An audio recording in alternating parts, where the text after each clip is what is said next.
All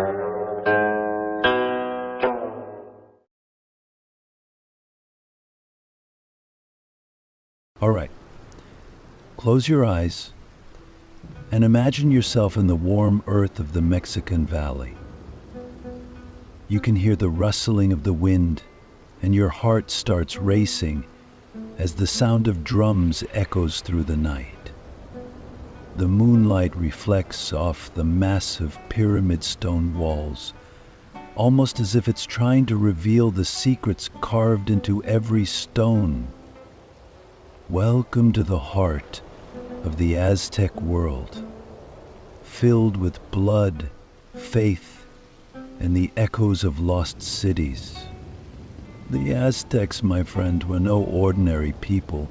They held the power of the heavens and the earth in their hands, a people who gave thanks to supernatural beings with every breath.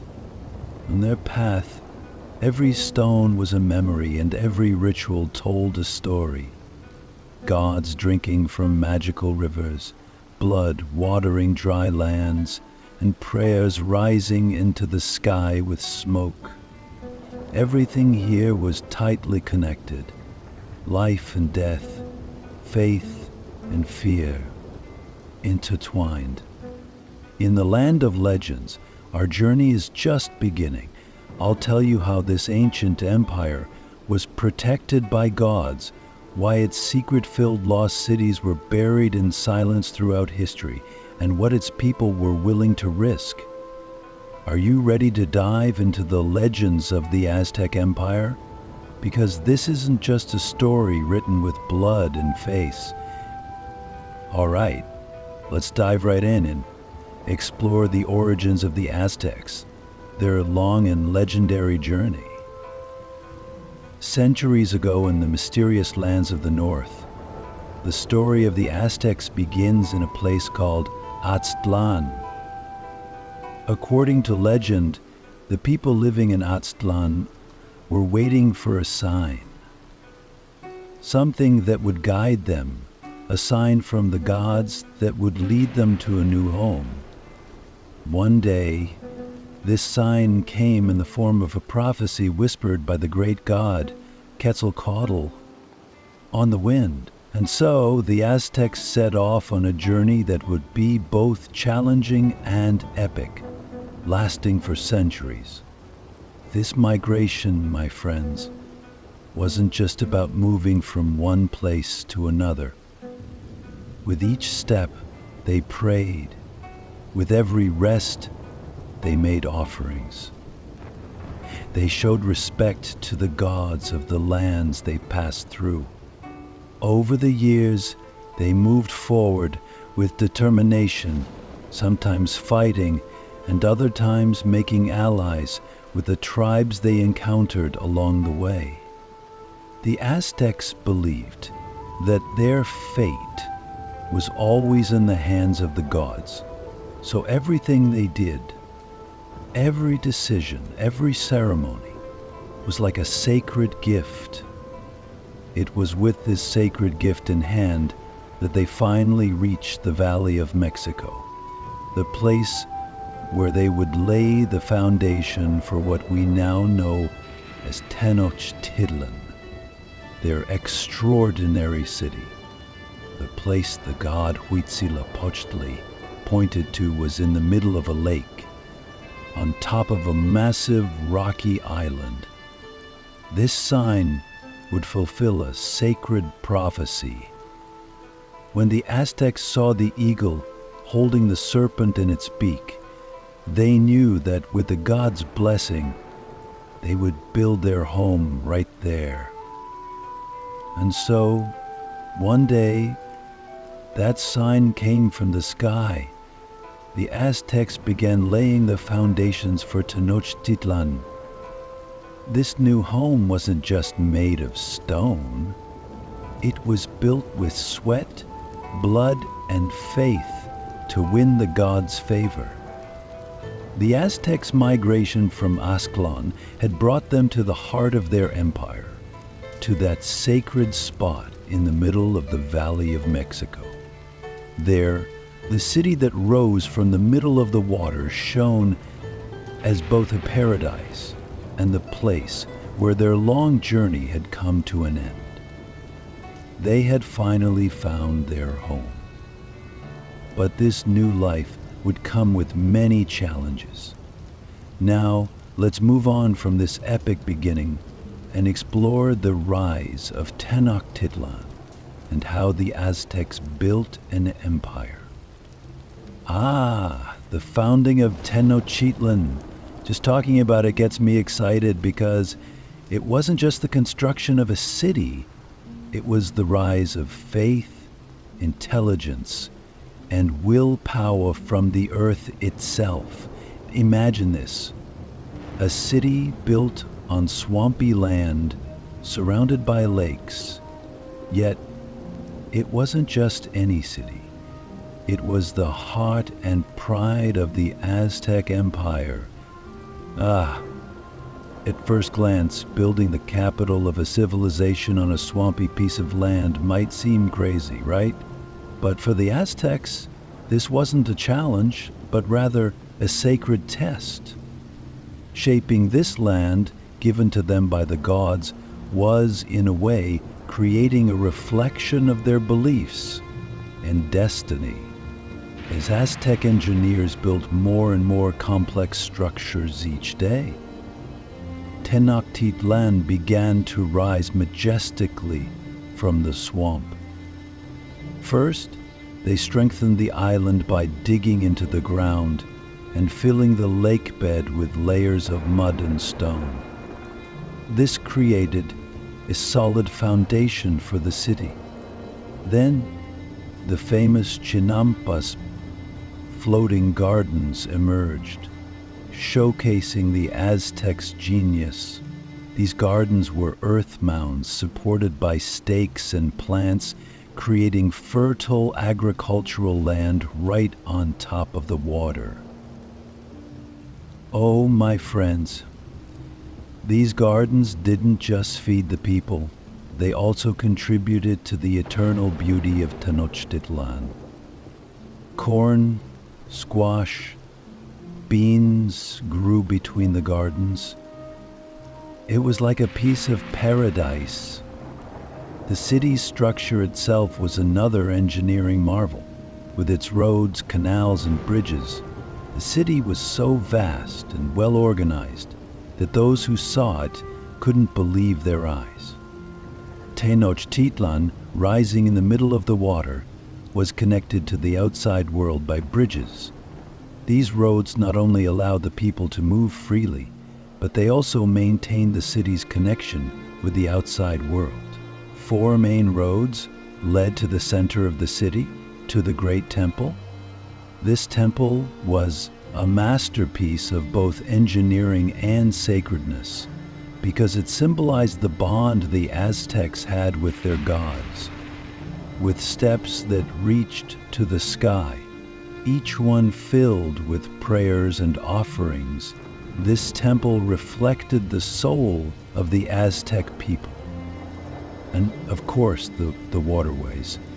The Aztecs were so skilled at managing water that they built long canals and aqueducts to supply the city with drinking water.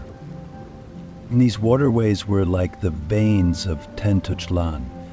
Water nourished the lives of the people, eased daily life, and symbolized the strength of unity.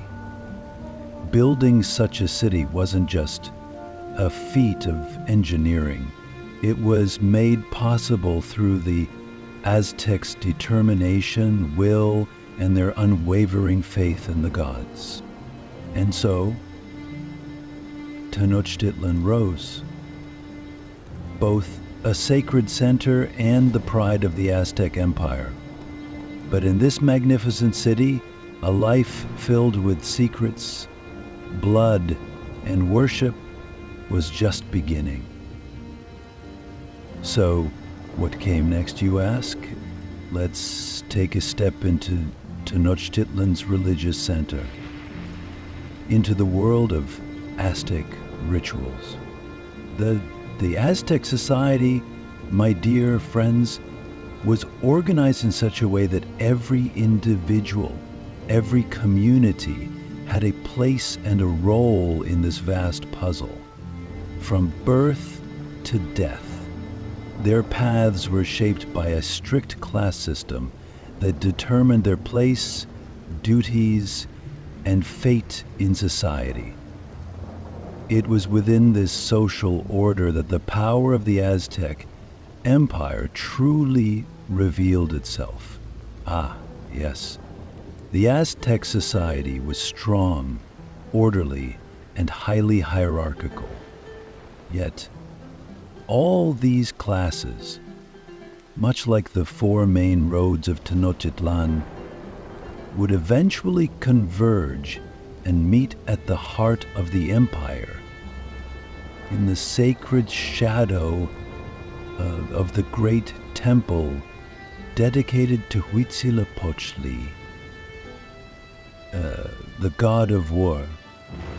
At the top of this class structure stood a ruler, a king, who governed the heart and soul of the society. This ruler was such a powerful figure that the people saw him not just as a leader, but as the earthly representative of the gods. He was called the Tlatoani, or speaker, because he was believed to have a direct connection with the gods and the spiritual realm. The Tlatoani's word was considered as divine command, and the people obeyed him, uniting under his guidance. Around him was the noble class, known as the Pipiltin. The Pipiltin played crucial roles in governing the empire, leading armies, and taking part in religious ceremonies. The nobility had great influence over the empire, and one of them, through intelligence and courage, had a pivotal role in the empire's military and political successes, as well as its growth and protection. But the Aztec power didn't just come from the nobles. Beneath them was the Mazahaltin class, the common people. This class made up the true labor force of the empire. Farmers, craftsmen, merchants, and soldiers all came from this group, whether they were farmers working the land, soldiers fighting on the battlefield, or merchants selling exotic goods in the markets. They were all Mazahaltin. They were the pulse of everyday life, working hard across every corner of the empire. Farmers cultivating crops on the Chinampas fed the entire population of Tenochtitlan, while merchants brought exotic goods from faraway lands, helping to boost the economy. And the most fascinating part, my friends, was that these merchants weren't just traders. Yes, some of them were spies, gathering information from enemy lands and learning vital secrets for the empire. And of course, at the very bottom of the social hierarchy were the Tlatlakatin, the slaves. These were prisoners of war or people who couldn't pay off their debts. However, Aztec slavery was different from some other society systems. A slave could buy their freedom, and in some cases, slaves could even rise to a higher social status. The status of a slave was tied to their fate, but respect for them was also rooted in the Aztec beliefs and sense of justice. Trade, my dear friends, was a way of life. The great marketplaces were bustling from the first light of dawn to midnight. These markets were so vast that they could meet all the needs of a huge society. Gold, silver, precious stones, cacao beans, and all sorts of goods were exchanged throughout the market. Traders and common people not only made trades, but also centers of commerce, but also centers of culture and social interaction. All of these classes worked together as part of an order, each contributing to making the Aztec Empire stronger. The Aztec believed they were the protectors of this social order, and that it was this very order that would ensure their empire's eternity. But the blood rituals and wars they waged to nourish their power, where would they lead them? In the next section, we'll step into the dark and glorious world of Aztec beliefs. My dear friends, now we're heading to those famous Aztec battlefields, where the sound of shields and swords echoed and battle cries filled the sky. The glory and greatness of the Aztec Empire didn't just come from the support of their gods or the splendor of their sacred city, Tenochtitlan, but was also shaped by the victories won on the battlefield. To survive, to rule, and to attain infinite power in these lands, war was a necessity when competing with neighboring states. And the Aztecs had developed a battle strategy so fierce and effective that each warrior seemed to have come out of the storm itself. For the Aztecs, war wasn't just about gaining land or defeating enemies. War was proof of their devotion to the gods, the highest path to gaining superiority in society.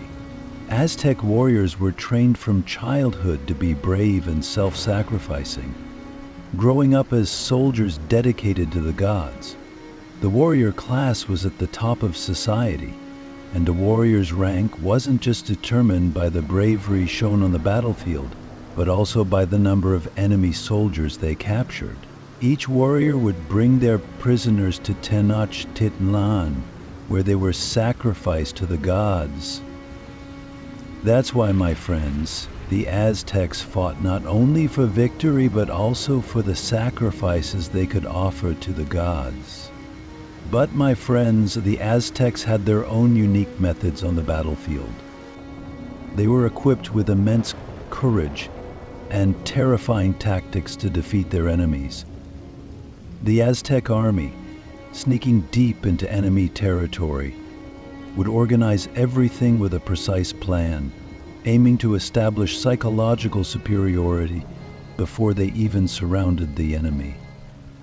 This is where the Aztecs' rain-like tactics came into play. They would strike like a storm, attacking the surrounding tribes when they least expected it, and following a strategy so effective that it would feel like the enemy had been wiped off the earth. The Aztec warriors themselves were like masterpieces in their armor, with shields in hand and heads adorned with vibrant feathers. They looked like statues of gods on the battlefield. Their wooden swords were equipped with razor-sharp obsidian blades. These weapons were designed to deal deadly blows to their enemies. But the goal wasn't just to kill. It was to capture them alive and offer them as sacrifices to the gods. It was such a terrifying sight that the mere approach of the Aztec army would often strike fear into the hearts of their enemies before the battle even began. The Aztecs' conquest policy toward neighboring tribes and peoples was clever. They didn't just conquer the areas near Tenochtitlan. They strategically controlled all the key regions, rivers, and routes, building an enormous empire. Every victory meant new sacrifices to the gods, new rituals, and new spoils of war. My friends, just think, when the battle was over, and those tired but proud warriors returned to Tenochtitlan, their arms full of captives, their faces marked with the signs of victory, those moments burned like a fire of pride in the hearts of the Aztec people. Victory wasn't just won on the battlefield. Each victory was a sacred triumph that strengthened the Aztecs' connection with the gods. However, this journey filled with victories not only solidified the Aztecs' power, but also fueled hostilities that would lead to their downfall. How would this hunger for conquest pose a threat to the Aztec Empire in the coming years? as they exalted warrior spirits in the eyes of the gods. How would their enemies use the Aztecs' thirst for blood to spark a fire of their own? We'll uncover that in the next chapter. My friends, now I invite you to see how the Aztecs mastered not only the battlefield but also the trade routes. It would be a great mistake to search for the glory of the Aztec Empire only in its military power and the rituals dedicated to the gods. Because you see, this great empire also ruled over another form of kingdom built on the intricate pathways of trade, chasing after cocoa beans, glittering gold, and colorful precious stones. Let's take a walk through the markets of Tenochtitlan and take a closer look at the richness and complexity of Aztec commerce. Now, close your eyes and imagine. One morning, you're walking towards the grand marketplace of the Aztec capital, Tenochtitlan. As the sun is just rising, traders from all directions begin filling the market with the treasures they carry. This is no ordinary marketplace, my friends. It is a massive commercial center filled with colorful goods, where tribes from surrounding regions, even traders from distant lands, meet. Here, cocoa beans were as valuable as gold, so much so that cocoa was even used as currency among the Aztecs. These beans, not for making hot chocolate, but to track the pulse of trade, were considered the most precious treasure in the Tenochtitlan market. The Aztecs didn't just bring local products to the market, they also brought exotic items from beyond their borders. You know how they say, my friends, every good from distant lands carries a new story with it. Well, these precious stones, gold jewelry, colorful bird feathers, and many more were all products of the massive trade network the Aztecs had established.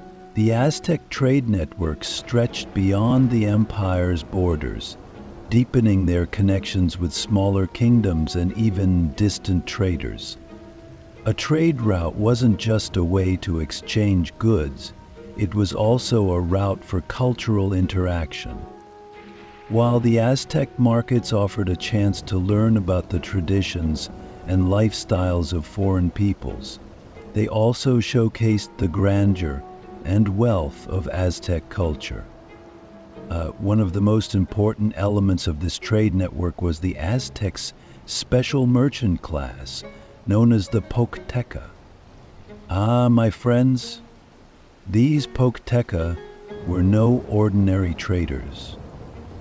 These traders were, in a sense, the diplomats of the empire. They traveled to distant lands, brought goods back to the capital, and sold them in the markets. They fought the trade wars without swords, on a front where warriors were not needed. When the Pochtekas set out on a trading expedition, they carried not only goods, but also secret information and treaties made on behalf of the empire. When they returned to Tenochtitlan, they didn't just bring exotic goods, but also diplomatic agreements, intelligence, and clues about future conquests. The markets established in the city represented the beating heart of Tenochtitlan's economy. People from all social classes, from the poorest peasants to the highest nobility, gathered here and met their needs. Cocoa beans were worth a fortune here, and gold jewelry and precious stones were treasures reserved for the most elite in society. Each product further increased Tenochtitlan's power and wealth. Thanks to its trade routes, the Aztec economy continuously expanded, strengthening with new connections and agreements. My friends, this is the perfect example of how the strength of an empire comes not just from the sword, but also from the robustness of its trade networks. Now, you might wonder, did an empire so powerful in trade grow up in prosperity? Or did this trade network plant the seeds of the new dangers the Aztecs would soon face? Are you ready to discover the moments when the enemy began to appear, not only on the battlefield, but on the trade routes as well? Stay ready, my friends. We'll continue our journey down the shadowy paths of the Aztec Empire. My dear friends, now let me take you to the magnificent capital of the Aztec Empire, Tenochtitlan, at a time when dark clouds, like a harbinger of change, were beginning to appear on the horizon. These ships that came with them were bringing Hernán Cortés and his men, whose fates would soon be intertwined with the Aztecs. After all, these men came from lands beyond the rivers, from places they'd never seen before. They were people whose language, habits, and ways were completely foreign and mysterious. When Cortés set foot on Aztec soil, he was filled with deep astonishment and curiosity at his first encounter with the Aztecs. In a city like none he had ever seen in his world, one with sacred statues of gods, massive temples, long streets, and colorful marketplaces, Cortés and his men were awestruck. But, my friends, neither side understood the true meaning of this meeting. The Aztecs saw these strangers who lived under the sacred guidance of their gods as a fulfillment of prophecies, especially the return of Huitzilopochtli, the legendary god of Mexico. And here, at this very moment, a misunderstanding so great occurred that it would mark the fate of a vast empire. The Spaniards were welcomed with great pomp into Tenochtitlan, and they were honored by the Aztec Emperor Montezuma. Montezuma viewed these men, whom he believed to be a sign from his gods, with a mix of fear and respect. But Cortés had very different intentions. He hadn't come for a friendly visit. He had come to conquer the treasures, the gold, and the ancient lands he had heard of in the legends. In his eyes, he only saw the glimmer of gold, the riches of Spain. As the Spaniards advanced, the misunderstandings only deepened. Cortés couldn't understand Aztec culture. When he saw people being sacrificed at the temples, his eyes widened in horror. To him it seemed like savagery, a primitive barbarism. But to the Aztecs, offering sacrifices to their gods was a sacred necessity to maintain order in the world. This difference only widened the gap between the two cultures and started planting the seeds of conflict. On one side, the greed of Cortés and his men; on the other, the Aztecs' deep-rooted belief in their ancient rituals. Both sides saw each other through their own lenses, my friends, and these differing perspectives sowed the seeds of war. Cortés gathered a force of local warriors loyal to him and accelerated his march toward Tenochtitlan. Now, the Spaniards were no longer just respectful guests. They had become a threat, heading toward the heart of the Aztec capital. Cortés was determined to establish dominion over these foreign lands in the name of his king. And my friends, this determination would eventually lead both Cortés and the Aztec Empire down an irreversible path. Now, let's pause and take a moment to reflect on the echoes of this great encounter. For the Aztecs, these Spanish visitors were a divine sign, while for the Spaniards, they were a treasure waiting to be ruled over in all its splendor. Fate had brought these two worlds together in such a fascinating way, my friends. But how do you think this union will end? Do you feel the gradual tremor of the Aztec Empire beginning to shake? Ah, my dear friends, the magnificent capital of the Aztec Empire, Tenochtitlan, had now surrendered to the winds of destiny. Let me take you now to the final days of Montezuma, that powerful emperor. On one side, Montezuma, who tried to preserve his people's traditions and beliefs. On the other, Hernán Cortés and the Spaniards, who had set their sights on claiming this land for themselves. Cortés and his men were welcomed in Tenochtitlan, hosted in golden palaces, and offered gifts intended for the Aztec gods. But for Montezuma, this welcoming ceremony was slowly turning into an unsolvable puzzle. Montezuma believed in the prophecies. In his eyes, Cortés and his men were a sign of the promise made centuries ago by the great god Quetzalcoatl. To Montezuma, these strangers had perhaps come by the will of the gods. But the people did not share the same belief. Montezuma's accommodating attitude toward the Spaniards began to stir fear and anger among his people. The public was uneasy with how close their emperor had gotten to these foreigners. Many saw Montezuma's approach as a sign of weakness. During this time, when Montezuma felt cornered, Cortés's actions grew bolder. The Spanish commander wasted no time in seizing Montezuma's vulnerability.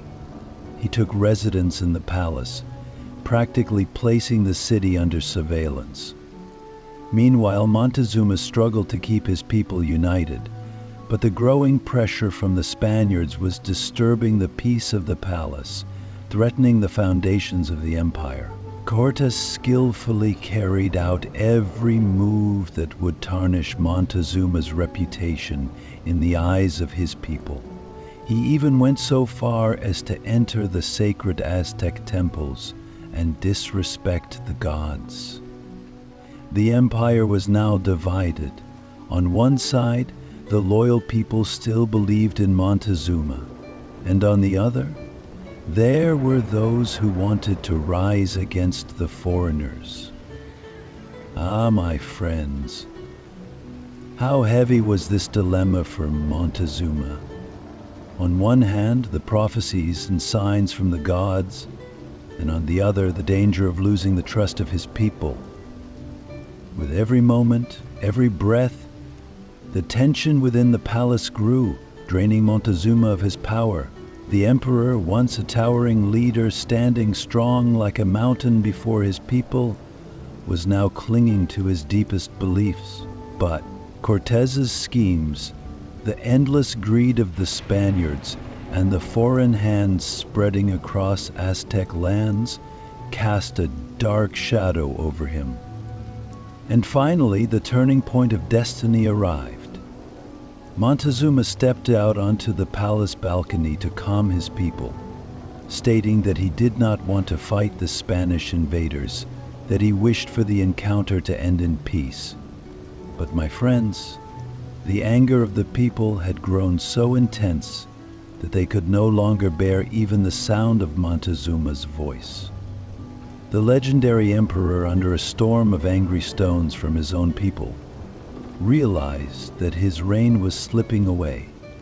That day, the old power and grandeur of Tenochtitlan faded, and the mighty Aztec kingdom began to crumble. With Montezuma's fall, the Aztec Empire was now on a path toward destruction.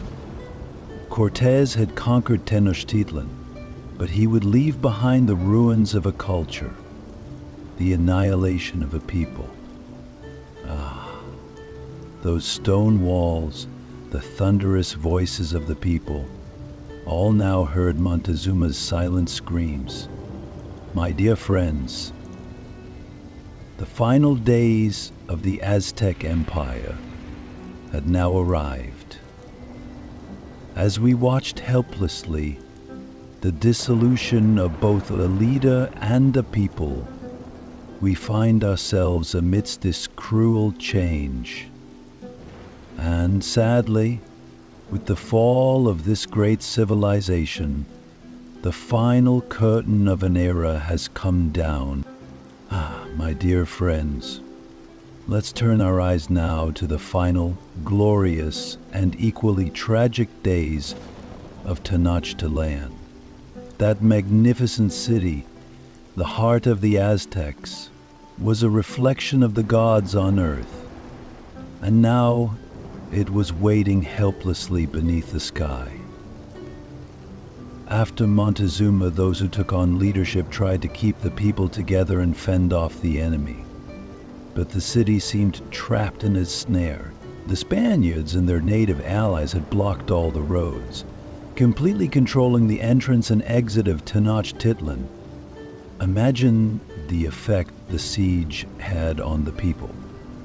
Food was running out, and access to water became harder with each passing day. Hunger and thirst, like great enemies, were slowly weakening the Aztecs. Cortés surrounded the city, wearing down the Aztec defenses more and more. The Aztecs had to fight not only hunger, but also the spreading diseases. The illnesses brought by the Spaniards spread quickly, a foreign enemy within, claiming thousands of lives.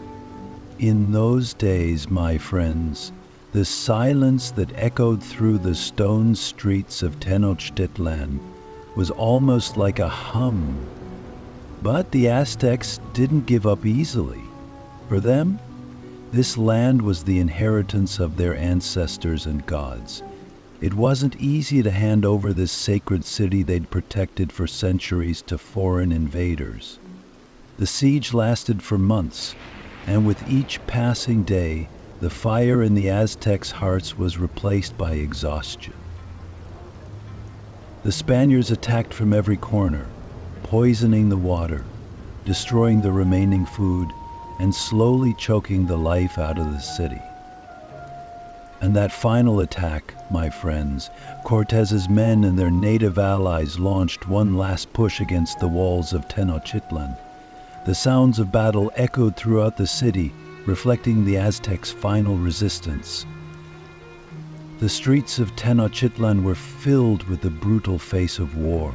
Friends and enemies were mixed together.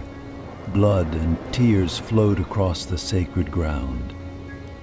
Aztec warriors had sworn to fight to the last breath in the name of their gods. Sadly, my friends, even this determination couldn't protect them from the inevitable end. The Aztec Empire, that mighty civilization, was shattered under the merciless siege of the Spaniards and their allies. Tenochtitlan, once magnificent, was on the verge of disappearing from the stage of history, leaving no trace of its former glory. The city finally fell, and my friends, it wasn't just a city that was lost. A people's spirit, the heart of a culture, and the earthly home of their gods vanished as well. My dear friends, with the fall of Tenochtitlan came the end of the Aztec Empire.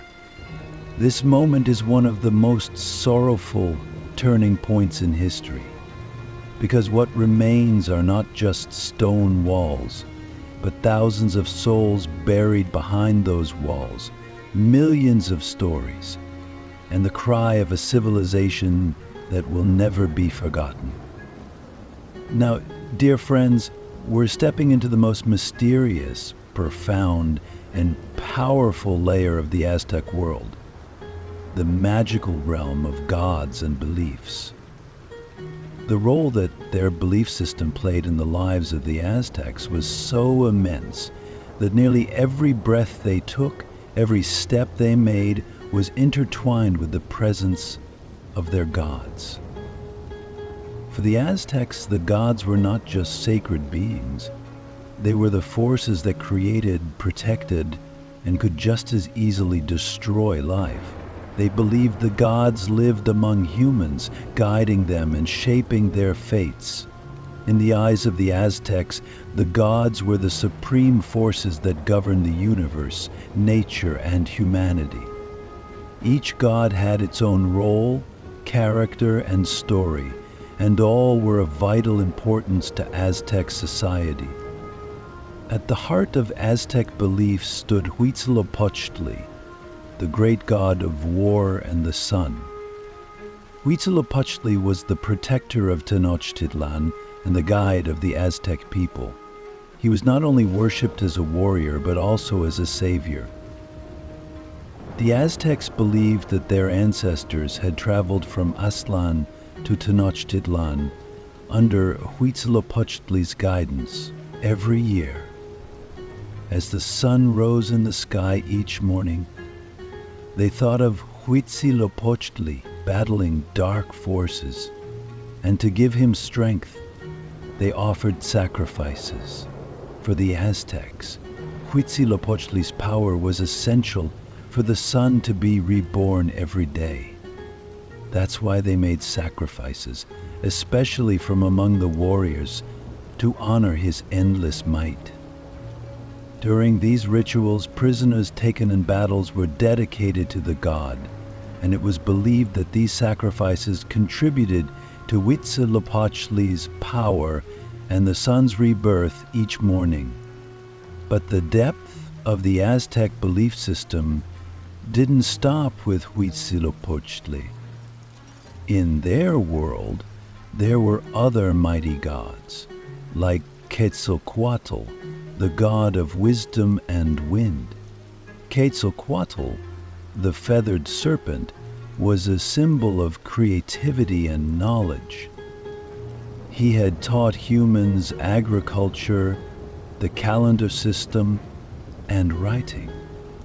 He had strengthened the bond between humans and gods. The Aztecs greatly respected Quetzalcoatl's peaceful nature and wisdom, considering him a sacred figure of learning, discovery, and civilization.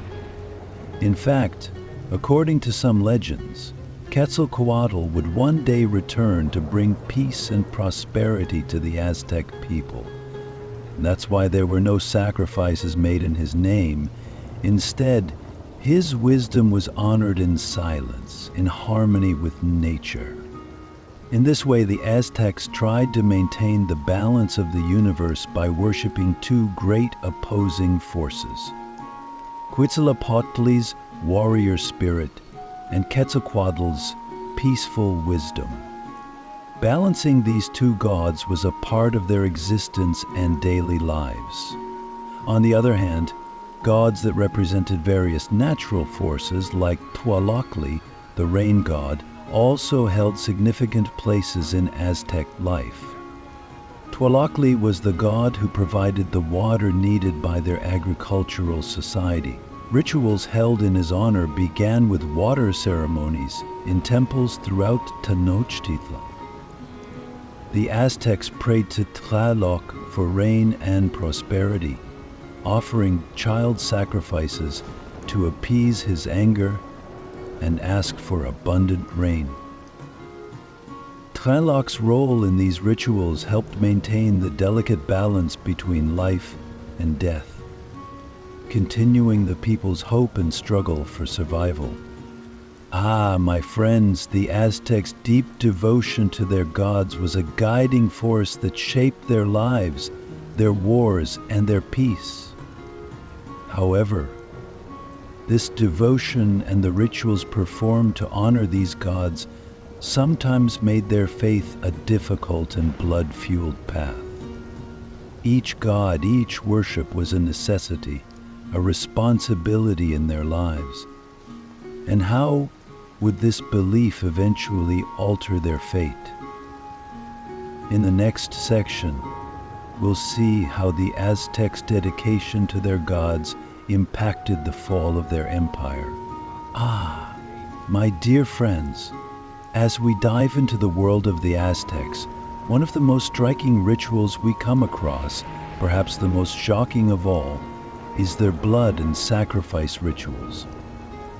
As I describe these events, try to see things through the Aztecs' eyes, because for them, blood was not just a regular fluid, it was almost the essence of life.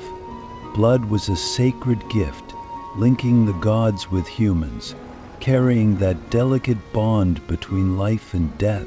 That's why shedding blood wasn't just a form of worship, but a practice at the heart of their entire society. The Aztecs, my friends, believed the gods were always watching them, and these gods were hungry. Just like humans, they needed the energy of life.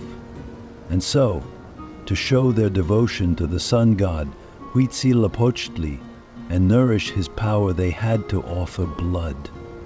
Yes, it may sound frightening, but for the Aztecs, these sacrifices were a holy duty. If they didn't shed blood, they believed they would run to divine rains wouldn't fall.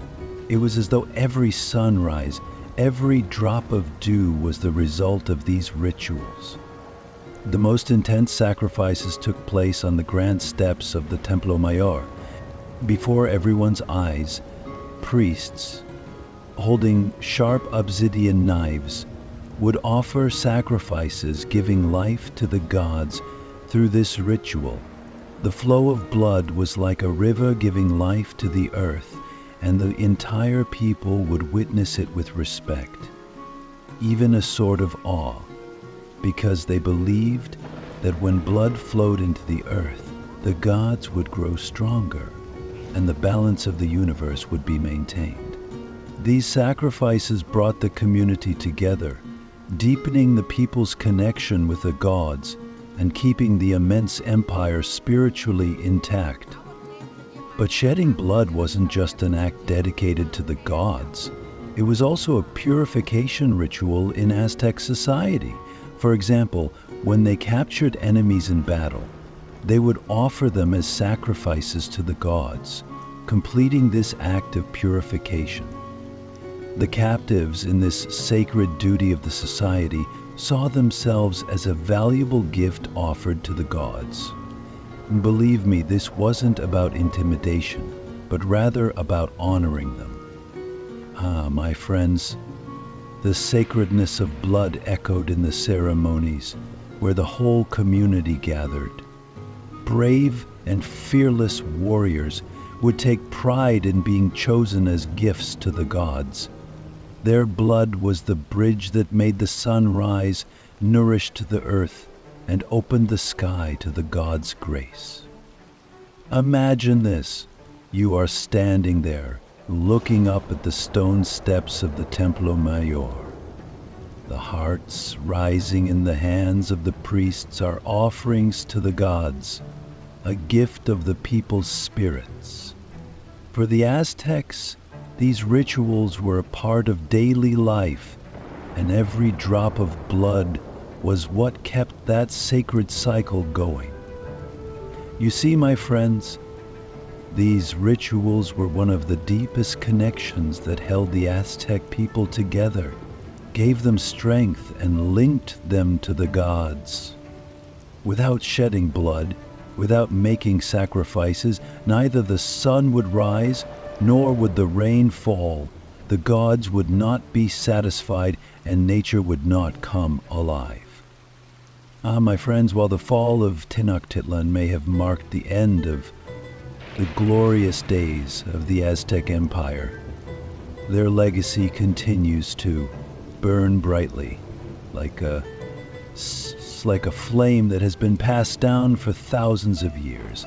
The Aztecs left their mark not only through their lands, beliefs, and language, but also through the incredible cultural wealth they passed down, which still echoes in the modern world. Art, my friends, is one of the most powerful legacies that reflects the soul of the Aztecs. Just look at the intricate details in their stone carvings. This craftsmanship holds their deep connection to nature and their gods, carrying profound meanings. In Aztec art, every figure, every line tells a story. Walking under the shadow of those massive stone statues that adorn their temples, it's as if you're walking alongside the gods themselves. Today, all over Mexico and Latin America, the grand designs, sculptures, and colorful textiles we see are inspired by Aztec art and serve as vibrant reminders of their enduring legacy. Then there's their mythology. Oh, my friends, if you listened, you'd never want to stop. The battle cries of the sun god Huitzilopochtli still seem to echo in the air. Tlaloc's fury that brings rain and Quetzalcoatl's wisdom-filled winds continue to inspire modern storytellers. These legends still breathe life into folktales, artworks, and even literary works. Who knows, perhaps the god's power still walks across Aztec lands. But the Aztec legacy isn't just about art or myths, my friends. Think about their advanced agricultural techniques. The chinampas, artificial islands built on the surface of lakes, demonstrate their brilliance in farming. Thanks to these islands, the Aztecs were able to grow enough food to feed a large urban population. These methods even inspired modern agricultural techniques and are still used in some areas today. I can't forget to mention their language. The Nahuatl language, spoken by the Aztecs, still lives on in many words we use today. Did you know that words like chocolate, avocado, and tomato come from Nahuatl? These words, once part of the Aztecs' daily lives, now echo through languages worldwide, a living testament to their unforgettable legacy. The Aztecs still leave a vibrant mark on the world today, my friends. All of this heritage hasn't been lost in the dusty pages of history. On the contrary, it continues to breathe alongside us in our everyday lives. Perhaps in a village in Mexico or a modern city, the stories of the Aztecs are still being told. The traces of the sky gods, warriors, and wise people are embedded in our culture. And so, my friends, the end of a civilization is not always a conclusion. Sometimes it is the spark for new beginnings. Well, my friends, we've come to the end of this journey through the extraordinary world of the Aztecs. As we've seen, this land was not just about towering pyramids, brave warriors, or treasures filled with gold. No, this was a place where faith, courage, blood, and sacrifice wove a deep story. The land where a civilization rose. Here, we've learned how the Aztecs revered nature, honored their gods, and viewed blood and sacrifice as sacred offerings. This people dedicated themselves to the great cycle of the universe, and with every stone, every ceremony, every battle, they became part of that cycle. Their devotion to the gods was the very foundation of their lives.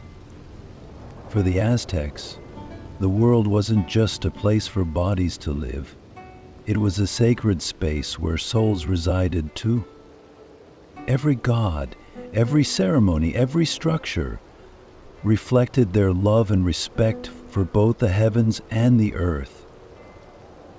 And we've learned how this people built order, faced challenges with bravery, and went to extraordinary lengths for their beliefs. Even today, many aspects of their legacy still live on. The sacrifices made for the fertility of the earth, their desire to honor their gods through art and music, the stories hidden in their language, their myths. The life of the Aztecs is like a whisper that has made its way down to us.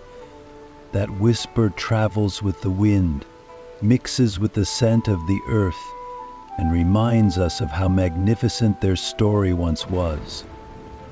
Within these tales, maybe we find a piece of ourselves, or perhaps we search for our own roots. And once again, through this journey, we understand that history is not just a story left in the past. We live it again, remember it again, every day. The traces of the Aztecs are hidden in the stones, in the old faces that smile at us. My dear friends, when you look at history from this perspective, it might seem like just a story, but don't forget, this is a living story. As the echoes of the past guide the future, it carries a lesson that resides in each of our souls. The legacy of the Aztecs still calls to us today, from the peaks of distant mountains, from valleys filled with flowers. Maybe one day, when you touch the stone of a temple, you'll hear the voices too. And so, my friends, here we say goodbye to this journey filled with the spirit of the Aztecs.